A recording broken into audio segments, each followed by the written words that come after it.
Nasib kasir Roti O yang diprotes karena tolak pembeli bayar pakai tunai, Arlius Sebuah sebut saya tanggung jawab.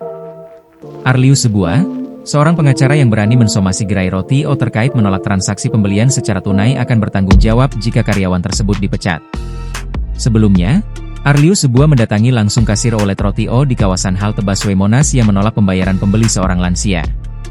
Buntut dari ramainya kecaman dari publik, pihak manajemen Roti O meminta maaf dan memastikan akan melakukan evaluasi internal.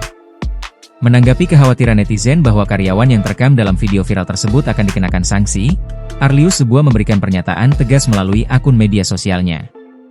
Ia menyatakan akan bertanggung jawab penuh jika pihak manajemen PT Sebastian Citra Indonesia memberikan surat peringatan, SP, atau melakukan pemutusan hubungan kerja, PHK, terhadap kasir tersebut. Sehubungan dengan adanya kekhawatiran netizen tentang pegawai atau karyawan yang saya komplain, maka secara tegas saya sampaikan kepada PT Sebastian Citra Indonesia, saya akan menempuh jalur hukum untuk membela hak hukum pegawai tersebut, ujar Arlius dikutip Tribun Sumsel, dalam unggahan TikToknya, Minggu, 21 Desember 2025. Ia menekankan bahwa fokus utama protesnya adalah pada kebijakan sistem perusahaan, bukan pada personil lapangan. Tertuju kepada karyawan atau pegawai yang saya komplain pada saat itu, apabila Anda di SP atau dipecat saya siap bertanggung jawab, tegasnya. Pengacara asal Medan itu juga menyematkan kontaknya untuk karyawan Roti O jika terkena sanksi.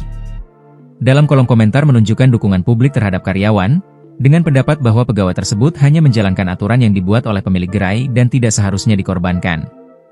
Sebelumnya, pihak manajemen Roti O meminta maaf usai viral menolak pembayaran tunai wanita lanjut usia, lansia.